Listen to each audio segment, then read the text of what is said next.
Hi,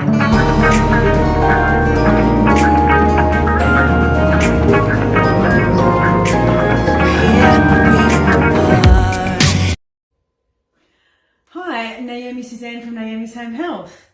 So the little man of the house has requested pizza for tonight, and I don't really make it for him very often, so we're having pizza.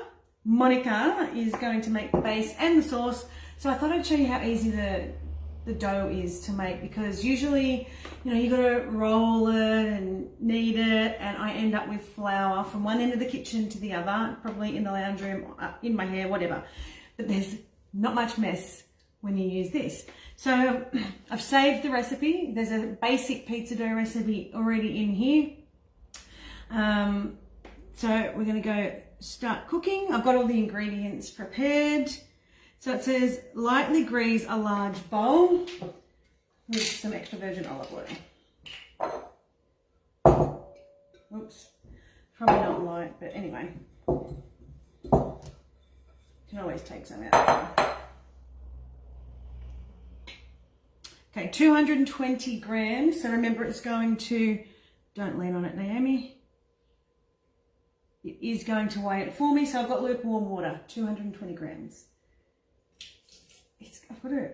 It's hard to do backwards here.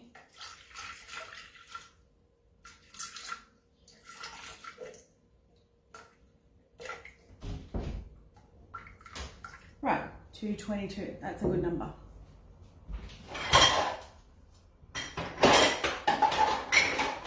Probably gonna need a lid.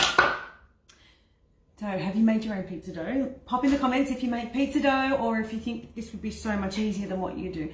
I know you can use like Lebanese bread and stuff like that, but no, my son doesn't like that. He likes a proper pizza dough base. And this is gonna be gluten-free. We don't really eat gluten in the house. 1 teaspoon of sugar. Gosh, where are we?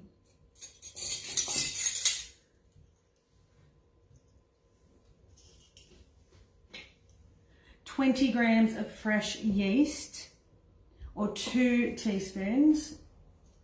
I can't get fresh yeast around here, so I'm just using the powdered stuff. Right, insert the measuring cup into the lid. Now it's telling me, it's given me 20 seconds, no heat, speed 2, and it'll stop at 2.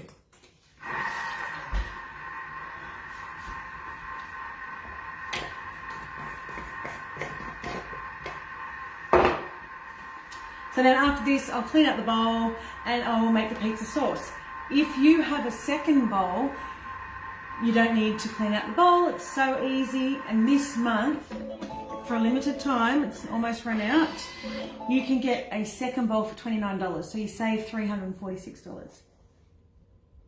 Right, now it says baker's flour, but I've just got gluten-free flour and it works. It's just from Aldi, like nothing spectacular. 400 grams of that. Oh, Naomi.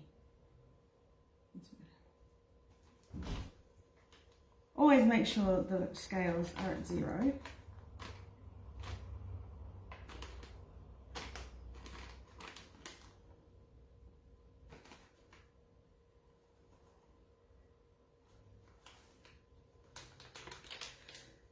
Right, 300. Right, let's do that. 30 grams of extra virgin olive oil. Make sure it's on 0.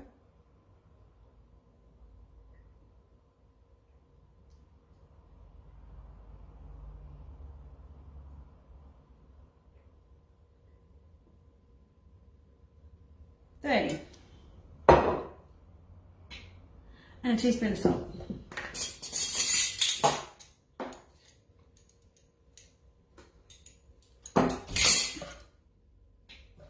Right, pop the lid on. And it's just going to go for 2 minutes. It's just going to go on the knead. So it has its own setting of knead. We're just going to pop it on, and that's it. It's going to knead it. I don't have to get my hands dirty. I end up with it, you know, all up here. It does the kneading for me, does all the work for me.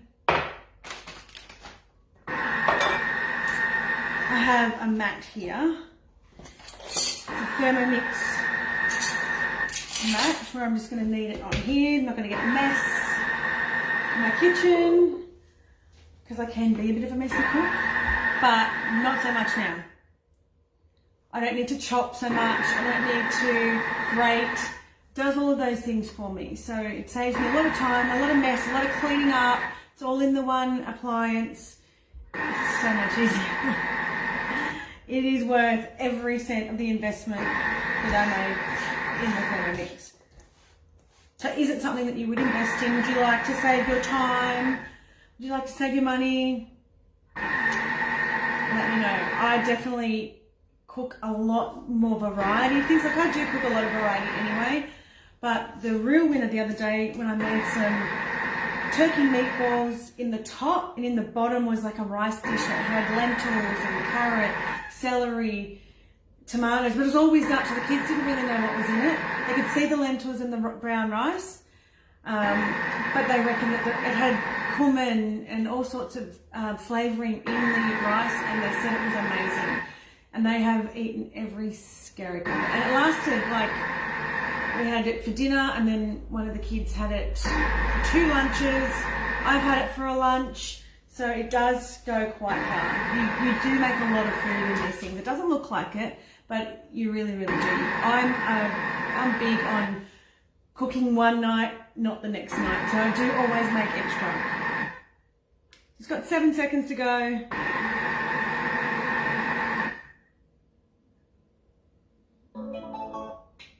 Right, now I just do it onto a work surface. I'm going to put a bit of flour on here. I hope that I put enough flour in the dough because I didn't measure it properly.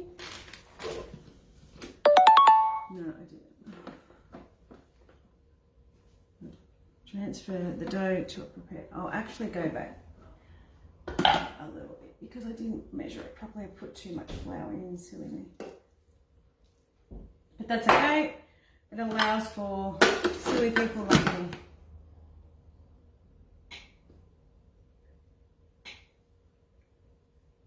Oh, whoops. Right, back onto the knead. And I can watch it in here. Yeah, it needs a bit more water because I didn't make sure that the scales were on 0, but that's okay. Yeah, that's a lot better.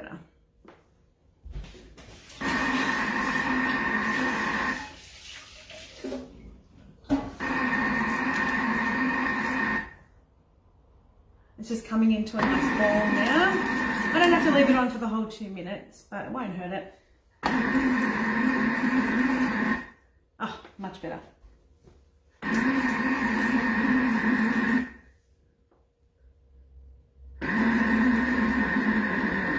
You know, you should really concentrate when you weigh things, not like me.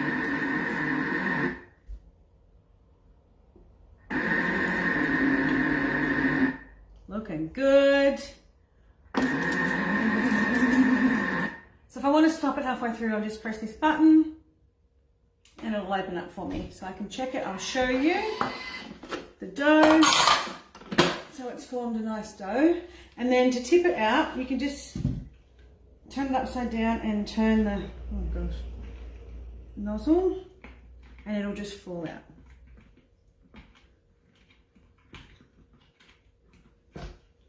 There we go. And then you just need transfer dough into prepared bowl and work into a ball.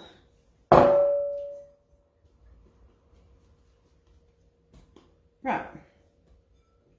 And that's it. I'm going to leave it sit. I'm going to cover it with plastic wrap. Well, I don't have plastic wrap, so I'll use a tea towel. And I'm going to leave it in a warm place, so just outside on the veranda where the sun's shining. I'm going to leave it there, let it rest for about an hour, and then it'll rise, and then I'll make it into a pizza dough. But I will then come back and show you how I make the pizza sauce. It'll take me like 2 minutes. I've just got to clean out the bowl. So I will be back.